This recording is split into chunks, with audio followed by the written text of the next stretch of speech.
And we are being joined once again on the telephone by our 64th District Representative in Hartford, Maria Horn. Maria, good morning. Thanks for joining us.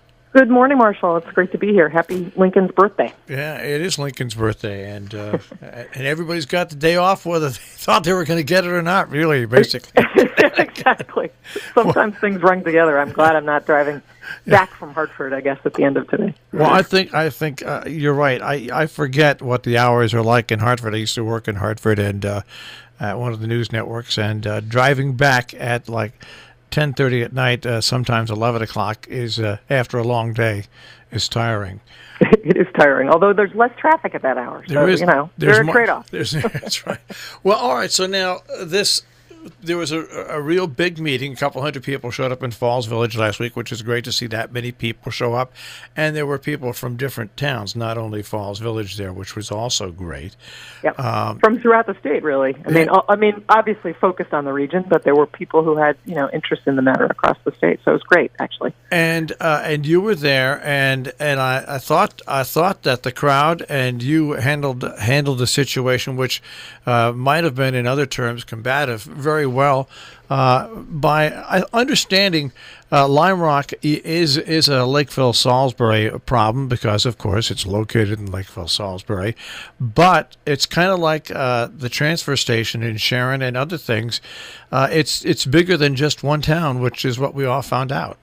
Absolutely, and I knew this in one way going into this, but after Thursday night, I know it in a deeper, more visceral way, which is really important. Which is, this is a business that affects people. Its history affects people. It affects people's livelihoods, entertainment. I have heard from and spoken to people who have bed and breakfast in Torrington whose business is directly related to the track. And people throughout the 64th district and throughout the state. So it is a business whose benefits, flow throughout a wide area, but is located in a single town, as that's just the way it is. So how do you handle that? How do you make sure that those larger concerns are heard by the single town in which it's located? And as a state representative, I mean, whether people like to hear it or not, everybody gets a chance to get their say to the state representative. And the state representative, I think, would react to each section of the community and try to answer their questions and forward their concerns. And this was just one of those things where it's been a heated pitched battle, and you got caught right in the middle of it. I did, and as I mentioned that night, I take responsibility for the way in which this was raised, which is somewhat a function of the odd schedule in Hartford, which requires anything you submit to be submitted by January 18th for the next 2 years. But it was submitted, it was vague, and it wasn't, and there were no conversations preceding it, and all by a representative who's been in office for 2 weeks, and a lot of people don't know. And so that leads to a lot of anxiety, and I understand that, and that's important for me to accept and to hear. During the campaign, I honestly, some of the best conversations that I had during the campaign were with people who disagreed with me. I think you learn almost really more from those conversations than you do if you just talk to people who are like-minded. And so having run that kind of campaign, I now represent the entire 64th district, no matter what town you live in, who you voted for, and I want to make sure that I'm out there hearing those, even sometimes uncomfortable conversations. I need to have those all the time. I think it's healthy.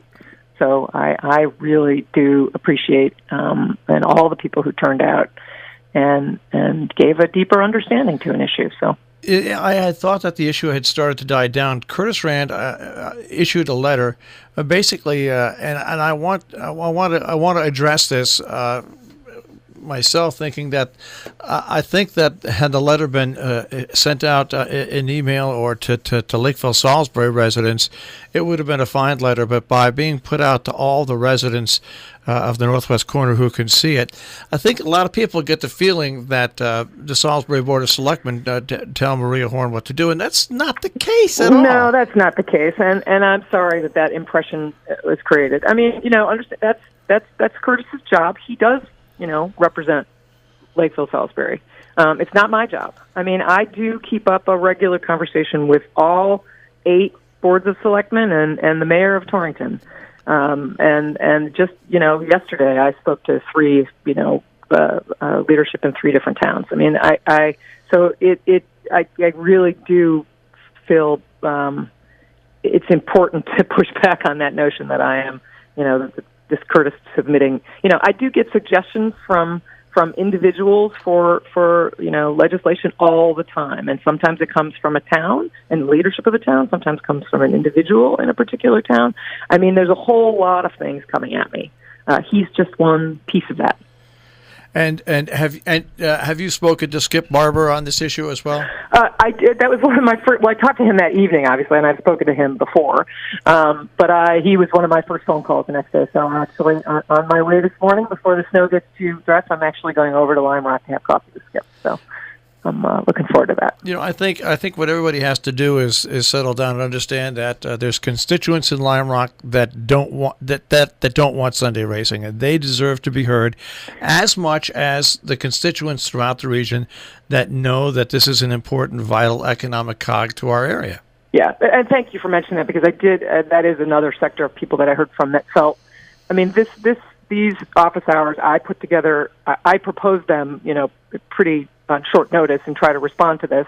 And then local organizers, Judy Jacobs among them in Falls Village, really, took it and advertised it and helped move it to the firehouse, so that a really good sector of people who had a particular view on the racetrack were there that evening. But there are a lot of people who have different views who didn't hear about it, couldn't come.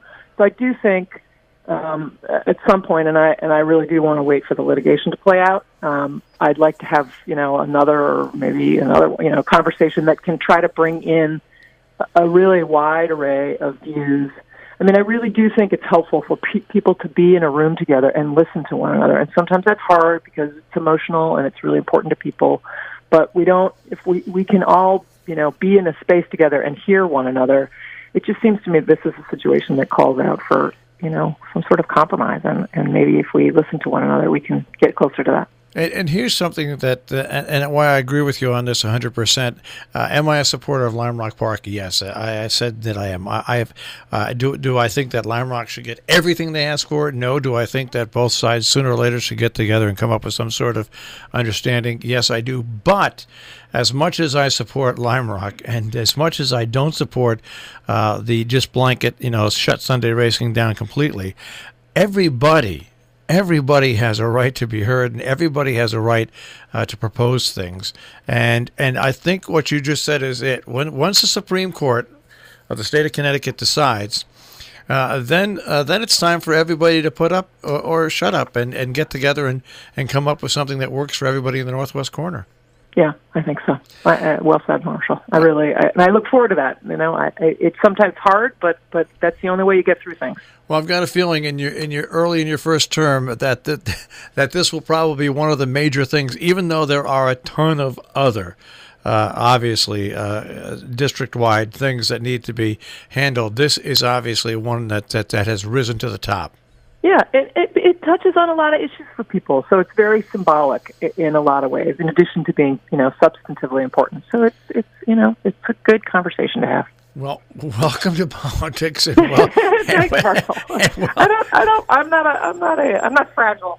I learn from these things. Oh no, I think with your background, yeah, you've got the perfect background to be able to handle things like this. And good luck. And say hello to Skip for me when you speak to him today. I will indeed. And we'll keep you in the loop here on the radio, and keep people in the loop as well as this not only this but other things go on. Great. Well, always a pleasure to be on with you, Marshall. Thanks for having me. All right, Maria, thank you. Have a good one. Maria Horn, our state representative for the 64th District here on Robin Hood Radio.